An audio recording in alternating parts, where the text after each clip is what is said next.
বড়ো ছাত্ৰ সন্থাৰ উদ্যোগত সমগ্ৰ অসমজোৰা জিলা সদৰত প্ৰায় 3000ৰ পৰা 5000 প্ৰতিটো জিলাত এখন প্ৰতিবাদী ৰেলী কাৰ্যসূচী আয়োজন কৰা হৈছে আৰু ইয়াৰ নাম আমি দিছোঁ rally for implementation of Bodo accord 2020 কাৰণ নিখিল বড়ো ছাত্ৰ সন্থা NDP চাৰিটা ফৈদ UBPO এই ছটা সংগঠনে 2020 27 জানুৱাৰীত শান্তি চুক্তিত আবদ্ধ হৈছিল আৰু এই শান্তি চুক্তিৰ আধাৰত নিখিল বড়ো ছাত্ৰ সন্থাই যোৱা 5টা বছৰ চুক্তিৰ প্ৰতিটো দফা ৰূপায়ণৰ কাৰণে কেন্দ্ৰীয় চৰকাৰ ৰাজ্য চৰকাৰ সন্মানীয় প্ৰধানমন্ত্ৰী ডাঙৰীয়া গৃহমন্ত্ৰী ডাঙৰীয়া অসমৰ মাননীয় মুখ্যমন্ত্ৰী ডাঙৰীয়াক বাৰম্বাৰ আমি খুব আগ্ৰহেৰে আহ্বান আৰু দাবী আমি জনাই আহিছোঁ আৰু এই দাবীটো লৈ পেলাই আমি নিখিল বড়ো ছাত্ৰ সন্থাই প্ৰতিটো সময়ত যেতিয়া কেন্দ্ৰীয় চৰকাৰৰ লগত আলোচনা হৈছে ত্ৰিপাক্ষিক আলোচনা হৈছে যে 125th এমেণ্ডমেণ্ট যি এই চুক্তিৰ মূল আত্মা মূল দফা আছিল যে BTR বৰ্তমানৰ BTCক অধিক ক্ষমতা সম্পন্ন কৰা সমষ্টি 60টালৈ বৃদ্ধি কৰা সীমা সম্প্ৰসাৰণ গহপুৰলৈকে অধিক গাঁও অন্তৰ্ভুক্তৰ যি বিষয় ইয়াত থকা যি পাৱাৰ এণ্ড ফাংচন এই পাৱাৰ আৰু ফাংচনটো বঢ়াই নিয়া ইয়াৰ লগতে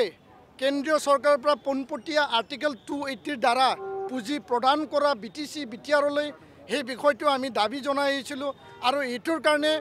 আগন্তুক উইণ্টাৰ ছেশ্যন নৱেম্বৰত হ'বলগীয়া এই শীতকালীন অধিৱেশনত সেই বিল পাছ কৰিব লাগে যি বিল 2019ত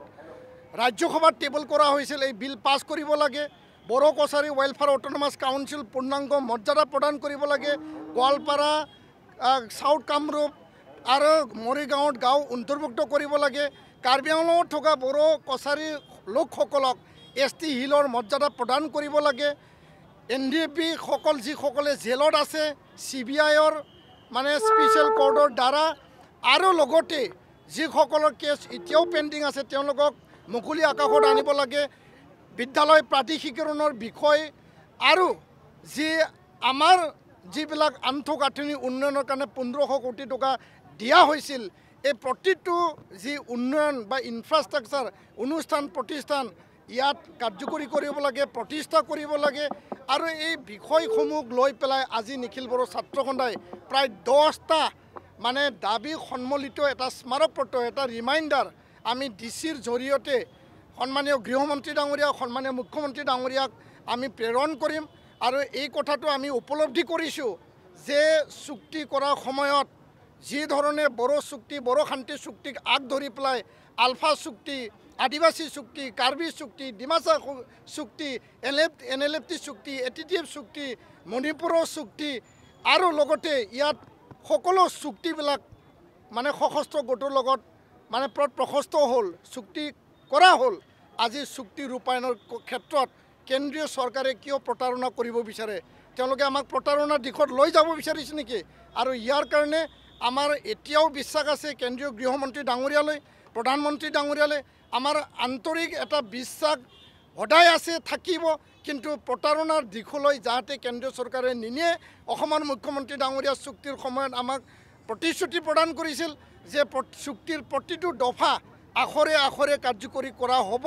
আৰু গৃহমন্ত্ৰী ডাঙৰীয়াক আমাক প্ৰতিশ্ৰুতি প্ৰদান কৰিছিল দাড়ি কমা সন্মিলিত সকলো দফা 100% ৰূপায়ণ কৰা হ'ব আৰু আজি আমি পুনৰ ৰাজপথত শান্তিপূৰ্ণ গণতান্ত্ৰিক আমি জংগী আন্দোলন বা এই প্ৰতিবাদী ৰেলীত আমি ওলাবলৈ আমি বাধ্য হৈছোঁ কেন্দ্ৰীয় চৰকাৰ অসম চৰকাৰে উপলব্ধি কৰক এই আন্দোলন চলিব আৰু অহা 20 নৱেম্বৰত নতুন দিল্লীত আমাৰ সেমিনাৰ হ'ব উত্তৰ পূৰ্বাঞ্চলৰ 10খন শিক্ষিতক লৈ পেলাই আমি সেমিনাৰ আয়োজন কৰিম বিল পাছ কৰাৰ কাৰণে চুক্তি ৰূপায়ণৰ কাৰণে 21 তাৰিখে যন্তৰ মন্তৰৰ ধৰ্ণা প্ৰতিবাদী কাৰ্যসূচী হ'ব আৰু ডিচেম্বৰ মাহত কোকৰাঝাৰত 2 লাখ লোকৰ মানে ইয়াত মানে অংশগ্ৰহণেৰে 2 লাখ লোক ইয়াত অংশগ্ৰহণেৰে এটা বৃহৎ এটা প্ৰতিবাদী কাৰ্যসূচী ইয়াত ৰূপায়ণ কৰা হ'ব আৰু এই ঘোষণা আমি কেন্দ্ৰীয় চৰকাৰলৈ কৰিছোঁ অসম চৰকাৰলৈ কৰিছোঁ আগন্তুক নৱেম্বৰ ডিচেম্বৰ মাহত যি শীতকালীন পাৰ্লিমেণ্ট ছেশ্যন হ'ব এই বিল পাছ কৰক চুক্তি আখৰে আখৰে ৰূপায়ণ কৰক এই দাবীৰে কেন্দ্ৰীয় চৰকাৰ আৰু অসম চৰকাৰ আমি আজি এই প্ৰতিবাদী কাৰ্যসূচীৰে আমি আপোনালোকক আহ্বান জনাইছোঁ, আমি দাবী ৰাখিছোঁ আৰু আমাৰ গণতান্ত্ৰিক শান্তিপূৰ্ণ প্ৰক্ৰিয়া আৰু আন্দোলন অব্যাহত থাকিব, চলি থাকিব। এই কথাটো আমি স্পষ্ট আকাৰে আজি আমি কেন্দ্ৰীয় আৰু ৰাজ্য চৰকাৰলৈ আমি সকীয়াই দিছোঁ। ধন্যবাদ।